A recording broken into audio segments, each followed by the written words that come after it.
Muy buenas tardes, hermanos. Es un gusto verlos y tener la oportunidad de abrir la palabra de Dios con ustedes. Hoy vamos a hacer algo un poquito diferente, un mensaje temático acerca del tema de la soberanía de Dios. La verdad es que hay pocas doctrinas que el hombre odia más que la soberanía de Dios.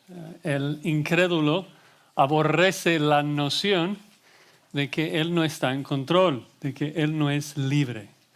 El orgullo del hombre simplemente no puede abrazar la idea, la verdad de que Dios es soberano. Hay un muy famoso poema escrito en los 1800 por un autor británico, William Henley, muy famoso en inglés. El título es Invicto y celebra el orgullo humano de esa manera. Traducción propia, dice así el poema.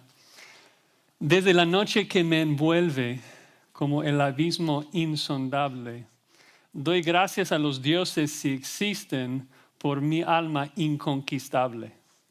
En las fieras garras de la circunstancia, yo ni mueca ni lágrima he mostrado. Bajo los golpes feroces de la suerte, ensangrentado, pero jamás me he postrado. Y más allá de esta ira y los llantos, acecha una sombra más con su pavor, pero los amenazantes años me hallan y me hallarán sin temor. No importa cuán cargado de castigo el rollo, ni cuán estrecha fuera la puerta, yo soy el dueño de mi destino, yo soy el adalid de mi alma. Inspira a mucha gente. Celebra el orgullo del hombre. Y no sé si captaron también, hay bastantes alusiones bíblicas en ese poema. Porque al decir yo mando, al decir yo no soy esclavo de nadie, el autor está mirando al cielo diciendo rompamos sus ligaduras, echemos de nosotros sus cuerdas. Grita, cruje sus dientes y blasfema porque en su corazón sabe que hay un soberano y lo aborrece. Pero como él dice el Salmo 2, el que mora en los cielos se reirá. Al final de cuentas, el soberano va a arrodillar al incrédulo erguido, doblará cala, dura cerviz. Hay un único invicto eterno y es Dios. Y comprendemos de que el incrédulo va a pensar así. Comprendemos de que el impío va a razonar así. Lo que es en un sentido aún más triste es la realidad de que aún entre creyentes hay muchos que no aceptamos o que no aceptan la absoluta soberanía de Dios. Nosotros que debemos amar y abrazar esta verdad. Unos dicen, si Dios está en control de todo, entonces Él sería el culpable por el mal. Si Dios es quien controla y reina sobre todo, si Jehová es el que ha hecho todo, entonces Jehová ha hecho aún el impío para el día malo. Si Dios es soberano, entonces Él es quien gobierna sobre las guerras, sobre la maldad, sobre nuestro dolor. Y esto va en contra del ídolo que hemos fabricado en nuestras mentes de un Dios que ama y bendice, acepta a todo el mundo. Pero la verdad es que nuestras ideas no importan. Lo que importa es la verdad. Y la verdad solamente se ha revelado acá. La única pregunta que importa es ¿qué dice Dios acerca de su relación con su creación? ¿Qué dice Dios? Para luego humillarnos y abrazar dicha verdad. Así que en esta tarde, en esta noche, vamos a ver dos esferas de la soberanía de Dios que nos instarán a doblar nuestros duros cervices. Que habemos nos portamos como el pueblo de Israel, un pueblo de duro cerviz, ¿no? Primero veremos que Dios es soberano sobre lo físico y segundo, de que Dios es soberano sobre lo espiritual. Dios es soberano sobre lo físico y también lo espiritual. Y yo reconozco desde el principio que habrá mucho misterio en este mensaje. Muchas cosas que yo no voy a poder explicar porque no las entiendo. Porque hay cosas que son inexplicables para nosotros. Hay verdades como la Trinidad o como la deidad y humanidad de Cristo que simplemente nosotros no podemos entender, son más allá de nuestra capacidad. Pero está bien porque Dios no nos presenta su soberanía como una doctrina que debemos de comprender, sino una verdad a la cual debemos someternos. Y esa es mi oración para esta noche, que podamos crecer en nuestra fe, que podamos descansar más en su soberanía. Así que, primer punto, Dios es soberano sobre lo físico, sobre su creación. Empezando un poquito como una definición, cuando digo de que Dios es soberano, me refiero a que Dios es el rey de su universo, que tiene absoluto control, absoluta autoridad sobre cada molécula de su universo. Él creó y preserva todo según su plan eterno, asegurando que todo llegue a su fin predeterminado. Uno de los versículos más importantes en cuanto a este tema se encuentra en Efesios 1. Si me pueden acompañar, es algo que nuestro pastor nos ha explicado en varias ocasiones. Efesios 1:11. Dice en Efesios 1:11, en el mismo tuvimos herencia, habiendo sido predestinado conforme al propósito de, luego así habla de Dios, así describe a Dios. ¿Quién es Dios? Dios es el que hace todas las cosas según el designio de su voluntad. No algunas cosas, no la mayoría de las cosas, no las cosas buenas. Él hace todas las cosas según el designio de su voluntad. Todo va conforme al plan de Dios. Y repito, aún algunos cristianos piensan, mentira, no aceptan eso. Piensan, no, Dios hace lo bueno, pero Satanás es quien hace el mal. Dios no gobierna sobre el pecado. Esto es Satanás y sus demonios, los incrédulos. Y claro, es más fácil pensar así. Es más fácil pensar que Dios hace lo bueno y Satanás hace lo malo, que Dios es solamente soberano sobre el bien. Pero otra vez la pregunta no es lo que opinamos, no lo que nos hace sentir bien. La pregunta es, ¿qué dice Dios? ¿Qué dice la Escritura? ¿Es soberano todo o no? Y ya lo leímos en Efesios 1:11, que Dios es soberano sobre todas las cosas. Entonces piensen en esto, cuando tú ves algo en este mundo que al tu parecer está mal, algo que dices, uy, esto va mal, esto no está bien. Pregunto, ¿tú crees entonces que puedes imaginar un mejor mundo que este en que vivimos? ¿Tú crees que si tú fueras Dios y tú evitaras todo el mal y todo el dolor, si todo fuera como tú lo quieres, como tú lo ves, ¿tú crees que esto crearía un mejor mundo que el que Dios ha diseñado? ¿Tú crees que podrías crear y gobernar un mejor mundo que el en que nosotros vivimos? Si crees esto, entonces te crees más sabio que Dios. Pero no puede ser. Este mundo con toda su maldad, con todo su dolor, es el mejor mundo posible. Esa es una de las verdades más difíciles de abrazar. Este mundo en el que vivimos es el mejor mundo posible. Si esto no es cierto, Dios es un necio fracaso.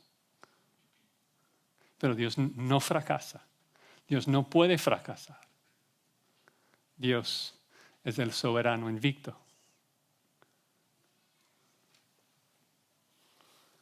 Si este mundo no es el que mejor glorifica a Dios por toda la eternidad, entonces Él ha fallado. Y Dios no falla, hermanos. Este es el mundo que mejor va a glorificar a Dios. Por eso Dios controla absolutamente todo para que todo llegue a su predeterminado fin. Porque solo así Dios gana en todo. Y yo sé que esas son verdades difíciles. Yo sé que en el momento que escuchamos esas cosas, nuestra mente comienza a levantar pretextos. Y me dices, Josías, pero no somos robots, tenemos voluntad. La Escritura lo dice, amén, amén, estoy de acuerdo. Pero en vez de razonar, en vez de pensar en las implicaciones de la verdad de Dios, ¿por qué no empezamos abrazándola? Cuando nosotros nos tapamos con doctrinas difíciles, cuando nos topamos con verdades que son difíciles de encajarse, la manera de tratar con esos asuntos no es minimizar un texto o minimizar otra verdad para que se encajen mejor en nuestras mentes. Cuando nos topamos con la verdad de que Dios es uno, un solo ser que mora eternamente en tres personas, no es de que jugamos con esas verdades hasta que podamos comprenderlas. Cuando vemos de que Jesucristo es 100% Dios y 100% hombre, no es de que minimizamos uno el otro para que podamos formar un Cristo que podamos comprender. No, decimos amén. Cristo es 100% Dios. Y luego leemos de que es 100% hombre. ¿Cómo es posible? No sé, pero amén. Amén. Y eso es lo que tenemos que hacer con esa doctrina. Cuando leemos de que el hombre es responsable por sus acciones. Cuando vemos de que en Apocalipsis 20 Dios abre los libros en el gran trono blanco y juzga a cada persona por las decisiones que ellos mismos tomaron, vemos de que el hombre es 100% responsable por sus acciones. Pero no podemos dejar de que esto influya nuestra fe en la soberanía de Dios, porque Dios también nos dice de que Él escoge antes de la fundación del mundo. Él también dice de que Él determina todo y es soberano sobre todo. Entonces también decimos amén a eso. Veamos algunos textos entonces que nos hablan de la absoluta soberanía de Dios. Podríamos poner aquí docenas y docenas de pasajes, pero vamos a ver un par de ellos solamente. Uno para ir arrancando, mientras busquen el Salmo 115, busquen el Salmo 115.3, pero mientras lo busquen, escuchen el Salmo 103.19. El Salmo 103.19 dice, Jehová estableció en los cielos su trono y su reino domina sobre todos. Sobre todos. Luego el Salmo 115.3 dice lo siguiente, nuestro Dios está en los cielos, todo lo que quiso ha hecho. Volvemos a lo mismo, ¿no? Dios jamás en la historia de la eternidad ha intentado hacer algo, pero no ha podido. Si Dios quiere hacer algo, lo hace. Todo lo que ha hecho, lo hizo ¿por qué? Porque así lo quiso. Nosotros no podemos entender eso, porque muchas veces tenemos ganas de hacer algo y no, resulta que no podemos. Esto nunca ha pasado a Dios. Entonces, si Dios ha hecho algo es porque Él lo quiso hacer. Vuelvo a repetir, esto es una doctrina dura, difícil, porque habla de muerte, habla de dolor, habla de condenación, de juicio, de ira. Si Dios lo hizo, es porque así lo quiso.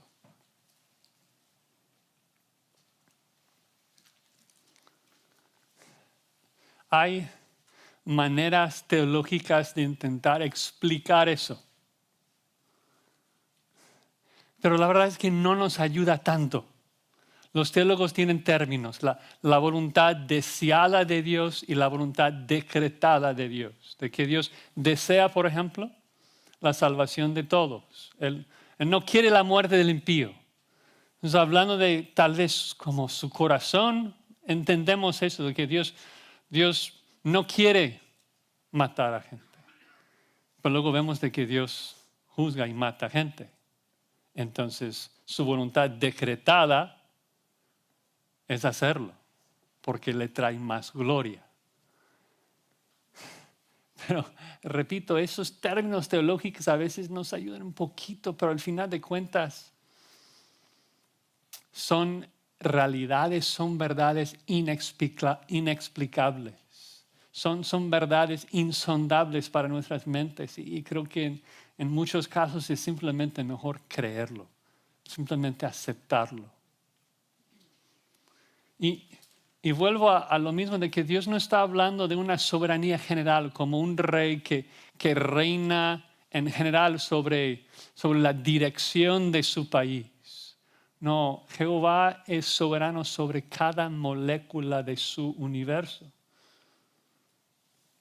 Varios teólogos han dicho, no existe ni a un electrón rebelde en este universo.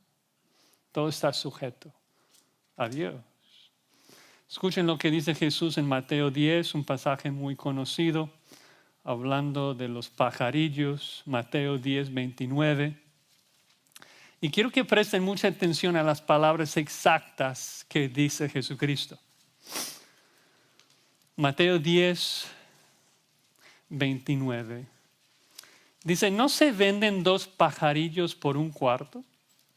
Con todo, ni uno de ellos cae a tierra sin vuestro Padre, pues aún vuestros cabellos están todos contados.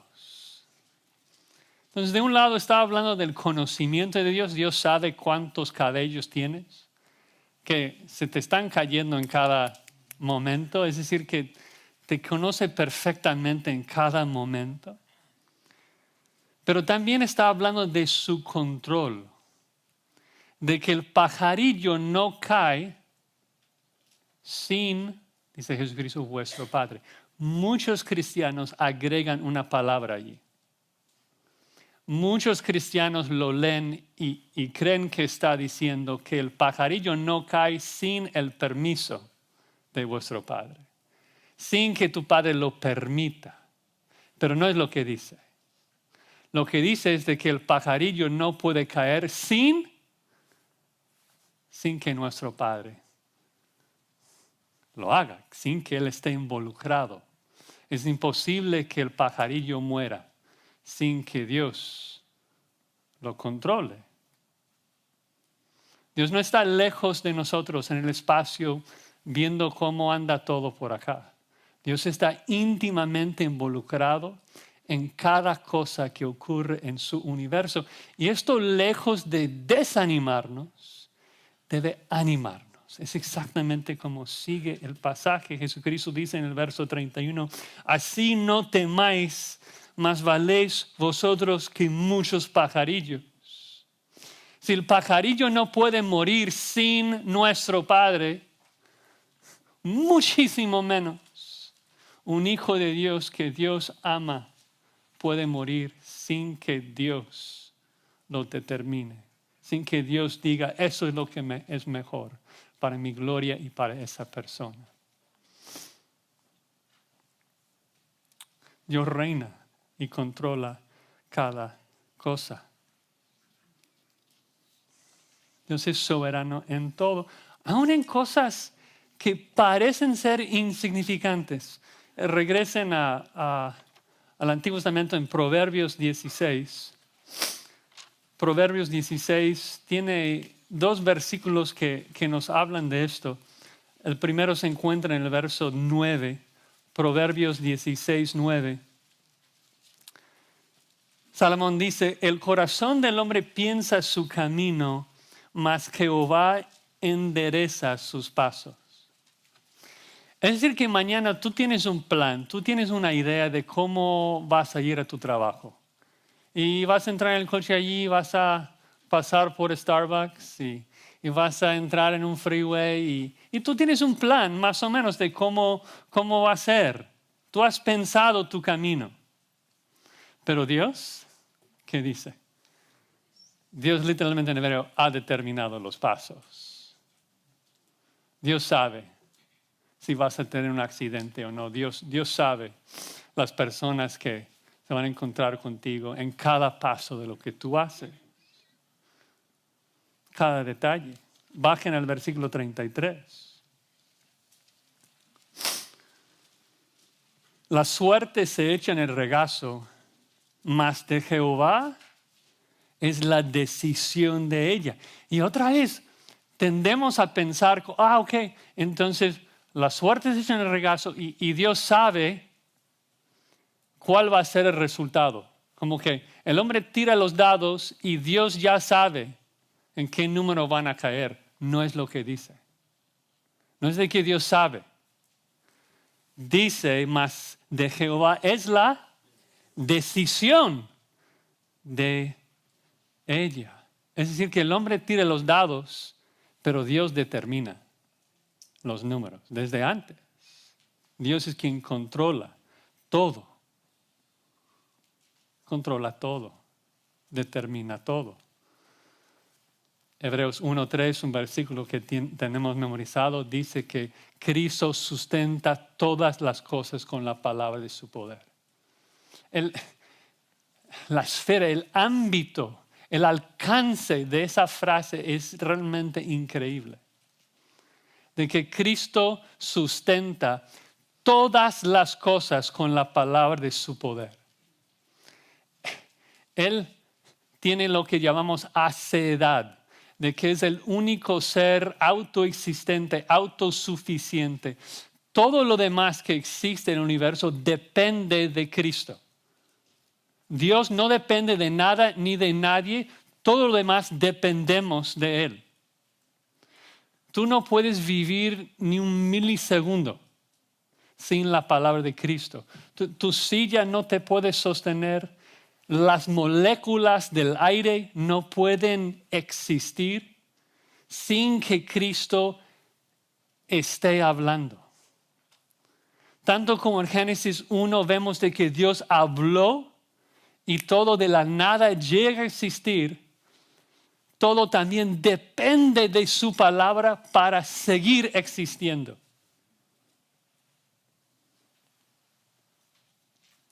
Estamos tan decepcionados en nuestra forma de ver el mundo que hemos buscado razones científicas, razones humanistas para explicar las cosas. Y vemos el viento en las hojas de los árboles y imaginamos que entendemos cómo funciona todo. Y dejamos de ver la mano de Dios, dejamos de ver la voz de Dios hablando en los árboles, sosteniendo todo, controlando todo, reinando en cada esfera de su creación.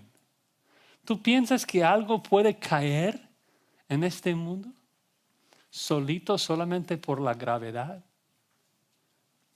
No, ¿por qué cae? Cae porque Cristo lo determina así. Cae porque Cristo decide dejar de sostenerlo en su universo y dejarle caer. Tenemos que desintoxicar nuestras mentes de las explicaciones humanistas que hemos entendido y comenzar a ver la soberanía de Dios en todo lo que hay en este universo. Ahora, como dije, hay también muchísimo misterio acá.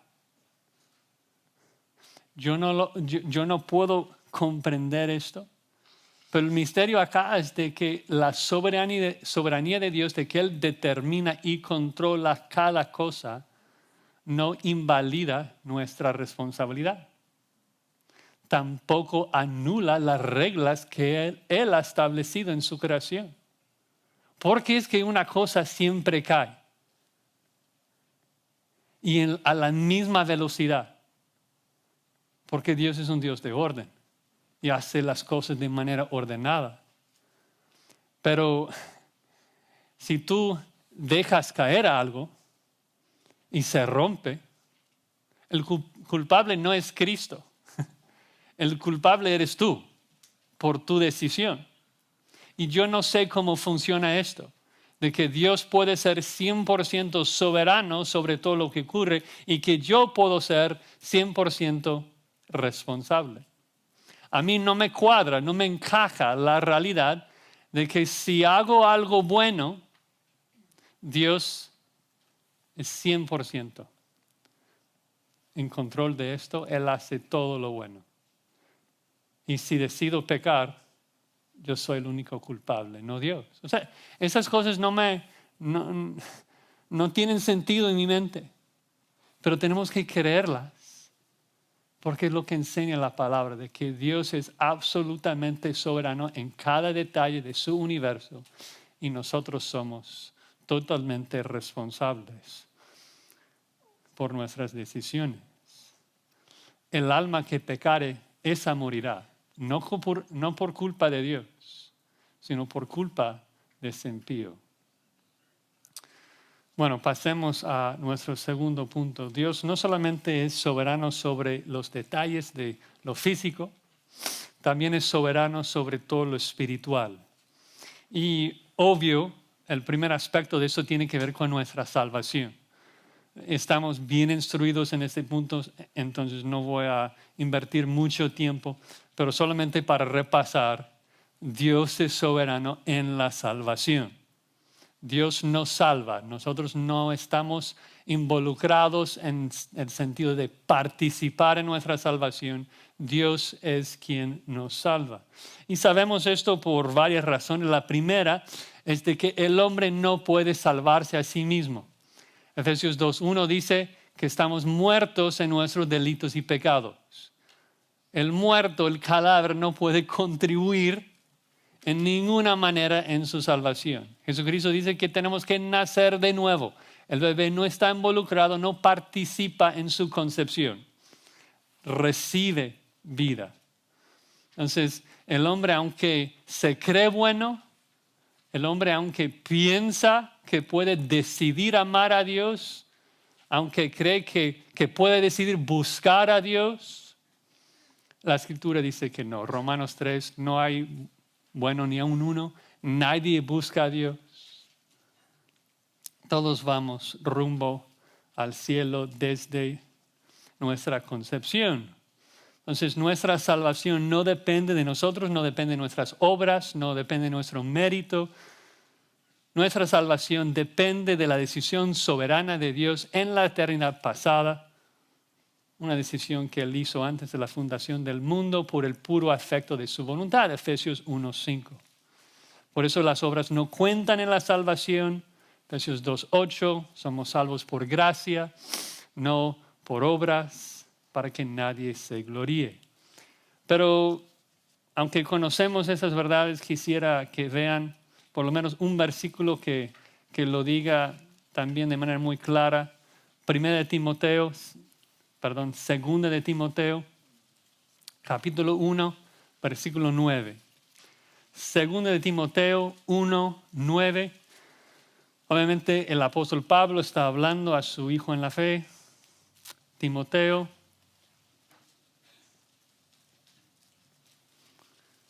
Y dice en 2 Timoteo 1, 9, de que Dios nos salvó y nos llamó con llamamiento santo, no conforme a nuestras obras, sino según el propósito suyo y la gracia que nos fue dada en Cristo Jesús antes de los tiempos de los siglos. O sea, ¿cuándo recibiste gracia? Antes de la fundación del mundo, Dios te dio su gracia para llegar a ser su hijo. Entonces no podemos jactarnos de nada porque Dios nos salvó antes que existíamos. Él es soberano en la salvación. La salvación depende de Dios y no del hombre. Obvio, esa es la parte, digamos, más fácil. de este punto, la razón que mucha gente se queja de esa doctrina de la soberanía de Dios en la salvación es porque si Dios nos ha salvado a nosotros sin tomar en cuenta nuestras obras, significa que Dios ha decidido no salvar a otros sin considerar sus obras.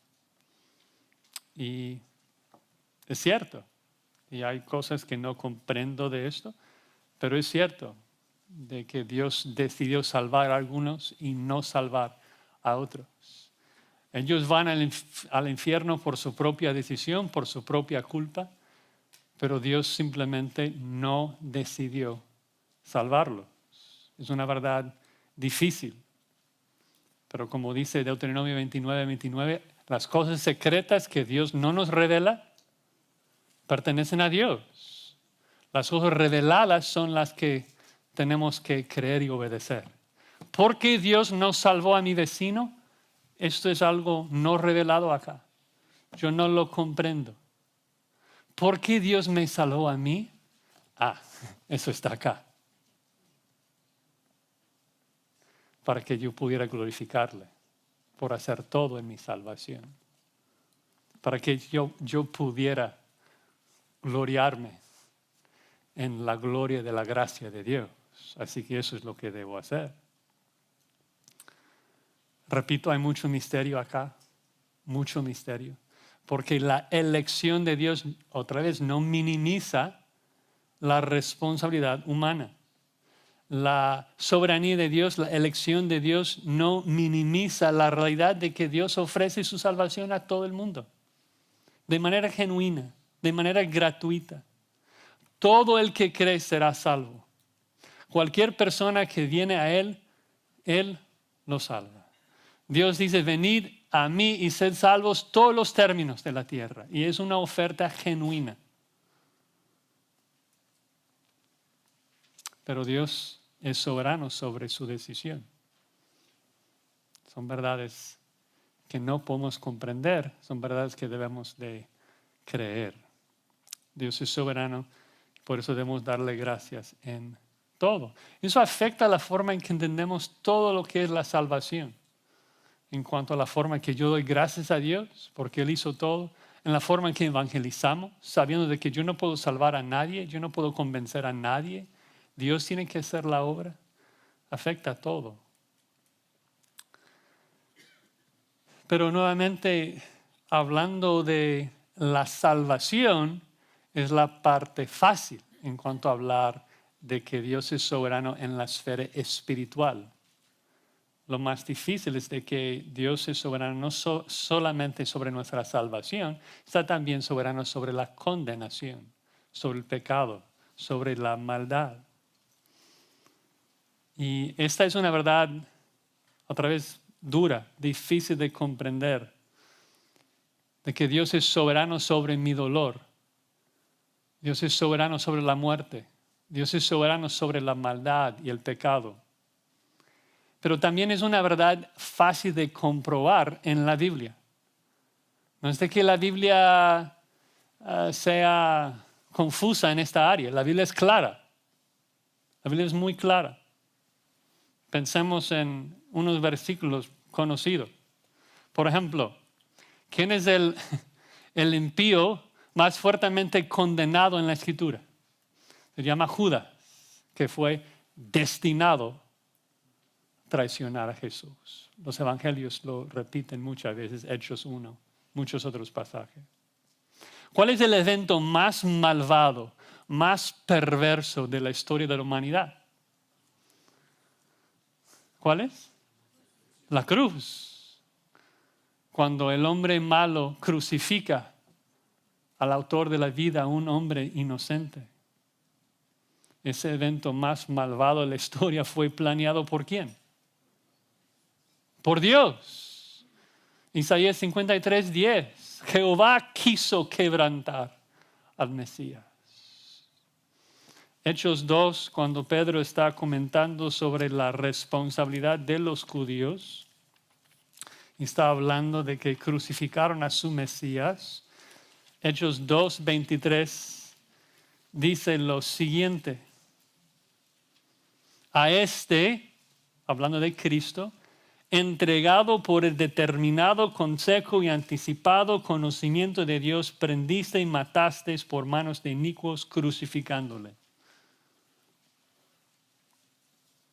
¿Por qué crucificaron a Jesús? ¿Por qué ganaron?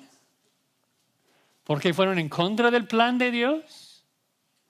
No, crucificaron a Dios por el plan predeterminado de Dios, quien quiso revelar su gracia por medio de ese evento tan terrible, tan horrendo. Era el plan de Dios usar la maldad de los judíos para exaltar la gracia de su Hijo, para que su Hijo pudiera recibir adoración por toda la eternidad. Y esto aplica a cualquier maldad, cualquier tragedia, cualquier dificultad en este mundo. Dios es soberano sobre todo. Dios pregunta a Moisés, ¿quién hizo al mudo o al ciego o al sordo? ¿No soy yo Jehová? Dios dice en Isaías 45:7, si quieren buscarlo, Isaías 45, versículo 7.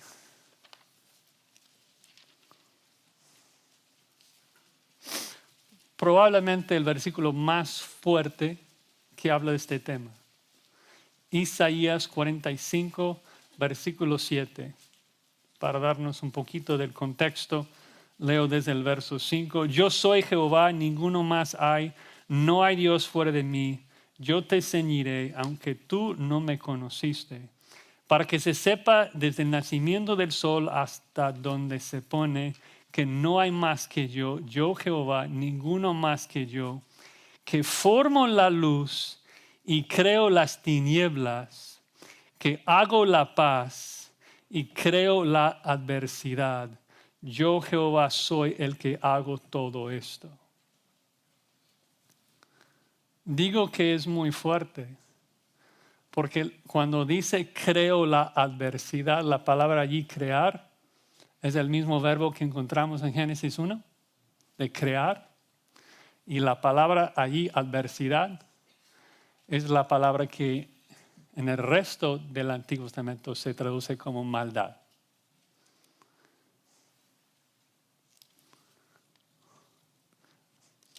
Amós 3:6 pregunta retóricamente, ¿habrá algún mal en la ciudad el cual Jehová no haya hecho? Respuesta, no, imposible. Si algo pasa en este universo, ¿quién es el responsable? El soberano, el que está en control. José entendió eso. Después de todo lo que le pasó, en Génesis 50:20, dice a sus hermanos, ustedes pensaron hacerme mal, pero Dios es quien me vendió a la esclavitud para hacer un bien. Job lo reconoce. Job dice, Dios me dio mis hijos y Dios me los quitó. Bendito sea su nombre. Lo difícil es que como cristianos muchas veces leemos pasajes así cuando Dios dice que crea la adversidad, cuando Job admite que Dios le quitó sus hijos. Y lo primero que ocurre es un deseo, un intento por exonerar a Dios de su culpabilidad. Como si yo pudiera ayudarle a explicarle mejor. Así como que, esto no es una buena teología. Como que, oye, pero si la gente piensa esto, van a pensar menos de Dios. Entonces, quiero ayudarle un poquito a ver su gloria, su glorioso amor. Esta revelación es la que mejor revela quién es Dios. Y la revelación tal cual está escrita es el que revela mejor la gloria de Dios como es. Nosotros, Dios no necesita nuestra ayuda. Dios demanda nuestra sujeción. Dios demanda nuestra obediencia. De hecho, recuerdas de que más tarde, pensando en Job, él comienza a dudar. Él más tarde comienza a cuestionar a Dios por lo que había hecho. Y luego, ¿qué pasa? Al final del libro, Dios le llega en el torbellino y básicamente le dice, ¿tú crees que entiendes mi soberanía? ¿Tú crees que tienes la sabiduría necesaria para cuestionarme y decirme cómo hacer las cosas? Mira, te voy a hacer unas preguntas fáciles. Y si tú me puedes contestar mis preguntas, yo te contesto tu pregunta. Y luego vienen 3 capítulos de preguntas. ¿Dónde estuviste tú, Job, cuando yo hice este mundo? ¿Tú gobiernas la lluvia? ¿Tú alimentas a los animales? ¿Tú humillas a los soberbios? ¿Tú sabes cómo hago lo que hago? Y 3 capítulos así, hasta el final. ¿Y qué dice Job? Me aborrezco. Me aborrezco, me arrepiento, polvo y cenizas, y tapa la boca. Dice, ya no voy a hablar más. Dios es Dios. Él puede hacer lo que quiere en su mundo. Que es exactamente lo que Pablo nos dice en Romanos 9. ¿No? De que estamos en el mismo tema de la soberanía de Dios. Y hay gente allí cuestionando, hay gente levantando pretextos, porque Pablo dijo que Dios decidió amar a Jacob y aborrecer a Esaú antes de que habían nacido. Y el hombre dice, esto no es justo. ¿Cómo es de que Dios va a decidir aborrecer al pobre Esaú y ni siquiera ha nacido? ¿Qué mal ha hecho? Si Dios es soberano y ha determinado todo, ¿cómo me puede culpar a mí por hacer lo que Él me programó a hacer? Eso no es justo. ¿Y cómo Pablo lo explica? Bueno, si saben sus Biblias, saben de que Dios no nos explica. Lejos de explicar cómo funciona. Pablo dice, ¿quién eres tú, oh hombre, para que alterques con Dios? Dirá el vaso al que lo hizo, ¿por qué me hiciste así? ¿No tiene potestad el alfarero de hacer lo que quiere con su barro? Claro que sí. Dios no necesita nuestro permiso para hacer lo que Él quiere con su mundo.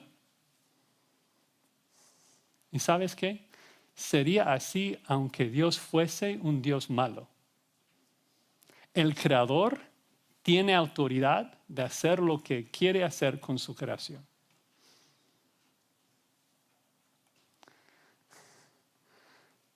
Lo maravilloso, hermanos, es que no es así. Dios es bueno. Dios es hermoso.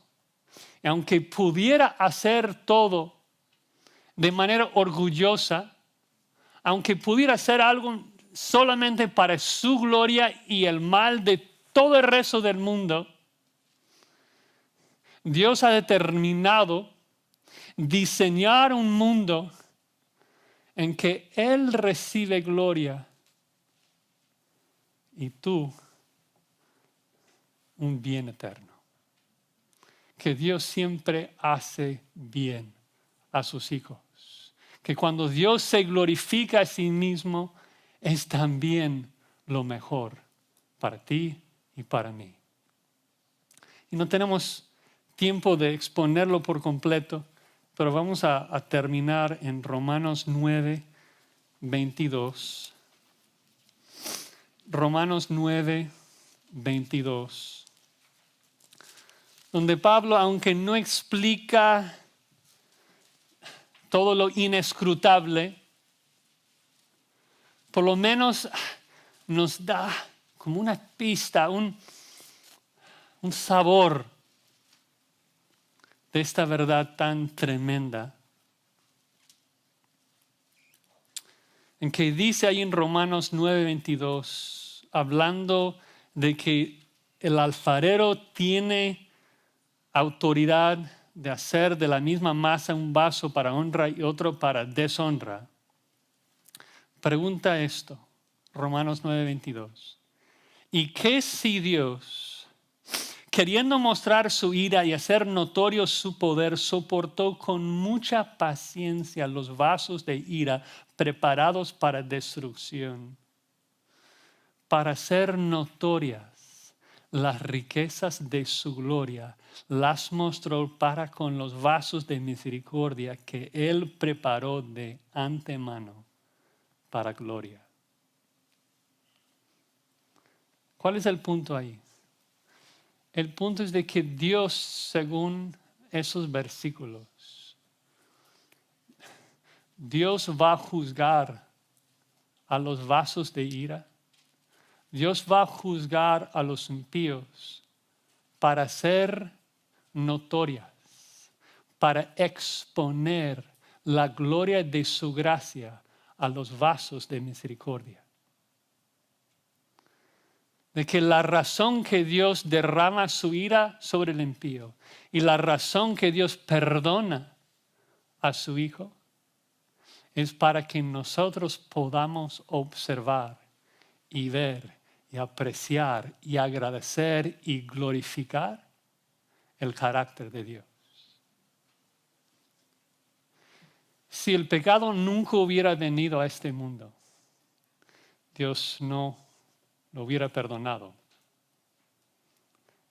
Si tú nunca hubieras experimentado dolor, tú nunca hubieras podido recibir compasión y misericordia.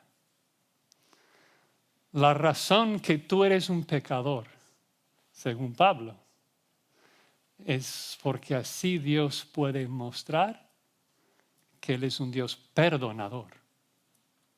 Y esto no solamente glorifica a Dios, esto es tu bien eterno. Pablo ya lo ha explicado. El versículo más famoso que todos tenemos memorizado, Romanos 8:28, regresen ahí, pero con esto en mente. Pablo dice, Romanos 8:28, sabemos que a los que aman a Dios, eso no es para todos, eso es para nosotros, los privilegiados. Todas las cosas les ayudan a bien. Eso es como una afirmación radical en la Escritura. Porque lo que sabemos de que todas las cosas son ¿para qué? Para la gloria de Dios. La gloria que Él no reparte, Él no comparte con nadie. Todas las cosas que ocurren para su gloria. Y ahora Pablo nos dice que simultáneamente, aunque todo resulta para la gloria de Dios, todas las cosas también son para nuestro bien. El dolor, la muerte, el pecado, todo es para tu bien. ¿Pero cómo? ¿Bien en qué sentido? No me gusta, no lo disfruto. Bueno, Pablo lo define en el resto del pasaje. Dice, todas las cosas les ayudan bien. Esto es a los que conforme a su propósito son llamados, porque a los que antes conoció, también los predestinó. ¿Con qué propósito? ¿Cuál es la meta de todo? Nos predestinó para que fuésemos hechos conformes a la imagen de su Hijo, para que Él sea el primogénito entre muchos hermanos. Entonces, ¿cuál es tu bien eterno? ¿Cuál es tu mejor bien? Tu mejor bien es ser como Cristo. Punto. Tu mejor bien es ser como Dios, ser lleno de compasión, lleno de tierna misericordia, lleno de justicia, de que tú llegues a ser una persona que ama la justicia, que aborrece el mal, que tú llegues a ser como Él, que tú tengas un corazón con el corazón de Dios, que no vas a pecar nunca. ¿Por qué? Porque nunca vas a querer pecar, porque vas a ser puro, como Dios es puro. Pero ¿cómo vas a llegar a ser como Dios si Él nunca nos revela cómo es? Ese es el fin de todo. El fin de todo es de que Dios quiere mostrarnos quién es. Y este mundo, el mejor mundo posible, es el mundo que nos revela la totalidad de la persona de Dios, que es para su gloria y nuestro bien, porque un día vamos a compartir esa naturaleza divina en su totalidad de nuestra experiencia. Ya participamos. Pedro nos dice en 2 de Pedro 1 que ya la naturaleza divina mora en nosotros, pero encarcelado dentro de esos cuerpos caídos. Un día vamos a experimentar la plenitud del carácter perfecto de Dios. Entonces, por eso podemos descansar en la soberanía de Dios. Porque cuando nos pasa algo doloroso, cuando atravesamos una muerte, una dificultad, no tenemos que verlo como algo que pasó al azar, sin propósito, sin explicación, sin razón. Podemos descansar en la realidad de que Dios tiene un propósito en todo lo que hace. Y es glorificar a su nombre por medio de la transformación nuestra a la imagen de su Hijo Jesucristo. Es por eso que podemos gozarnos en todo lo que nos pasa. Es por eso que la Escritura nos exhorta a gozarnos aún en las pruebas. ¿Por qué? Porque la prueba tiene un fin, tiene un propósito, que es hacernos hombres perfectos, Santiago 1. Podemos confiar en que no solamente en un sentido general que Dios está guiando nuestras vidas, no, en la misma manera que Dios es soberano sobre cada detalle, cada molécula de su creación, Dios es soberano sobre cada cosa que ocurre en tu vida. Lo hace para su gloria y para tu bien. Qué maravilla. Y qué necios somos. Qué servicios tan duras tenemos entonces. Cuando algo nos pasa y nos enojamos con Dios, dudando de su providencia, dudando de su soberanía, en vez de abrazando su soberanía en nuestras mentes. Quisiera terminar con una ilustración que he usado varias veces, pero todavía me resulta útil. O sea, si tú piensas en la cosa que más disfrutas en esta vida, la cosa que más quisieras hacer mañana, si tú pudieras hacer cualquier cosa mañana, no hay restricciones de dinero, de tiempo, de espacio, lo que tú quieras hacer mañana, digamos, ¿qué sería? Si luego amaneces mañana y tú puedes hacerlo, ¿cómo respondería? Okay. Fabuloso. O sea, sonrisa, o sea, felicidad. ¿Por qué? Porque crees de que lo mejor que te puede pasar te está pasando. Pero esto es la confianza que tenemos en todo lo que Dios hace. Lo que es eternamente mejor para mí es lo que Dios está haciendo. Lo mejor para mí mañana es lo que Dios va a hacer mañana. Aunque me duela, aunque sea difícil, aunque Dios tenga que disciplinarme mañana, ¿qué debemos hacer? ¿Cómo debemos responder? Pues abrazar esa disciplina. Dios azota a quienes, a los que ama, porque sabe, me ve y dice, Josías, o sea, tú tienes ese pecado en tu vida, no lo dejas, te voy a ayudar. Y como dice el autor de Hebreos, la disciplina no nos parece causa de gozo, duele, pero el hijo sabio, ¿cómo lo recibe? Con gratitud. Gracias, Padre. Yo lo necesitaba. Esa es la confianza que tenemos en todo lo que Dios hace. Dios es soberano y cada ser humano lo va a reconocer. O ahora de manera voluntaria, humillándonos y arrodillándonos delante de la soberanía de Dios, o, como dice Filipenses 2, en el juicio cuando Dios humilla, obliga, dobla la rodilla a la fuerza. Mucho mejor doblarlo voluntariamente hoy. Vamos a orar.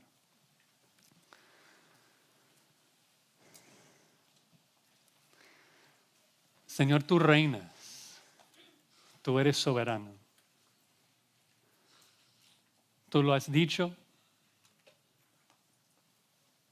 y decimos amén. Perdónanos, Señor, que tantas veces hemos alzado nuestras manos en enojo, frustrado con tu plan, enojado con tus decisiones. Y no nos hemos sometido a tu voluntad con el gozo necesario. Así que te rogamos, Señor, que tú nos perdones, que tú nos ayudes a cargar nuestra cruz y seguirte, sabiendo de que todo lo que tú haces, Señor, es para nuestro bien. Ayúdanos a comprender eso, Señor, a confiar en ti, confiar en tu plan y nunca dudar de tu bondad. Gracias porque nunca fallas. Y si tú has empezado, si tú has comenzado esta obra de transformarnos a la imagen de tu Hijo, tú vas a terminar esa obra. Nosotros no podemos arruinar tu plan, sabemos esto. Nosotros no podemos desviarnos de tu plan. Tú vas a ganar y nosotros un día vamos a llegar a tu presencia, transformados a la imagen de tu Hijo, listos para glorificarte. Que sea esta noche, Señor, que Cristo regrese, que podamos disfrutar de tu presencia por siempre. Amén.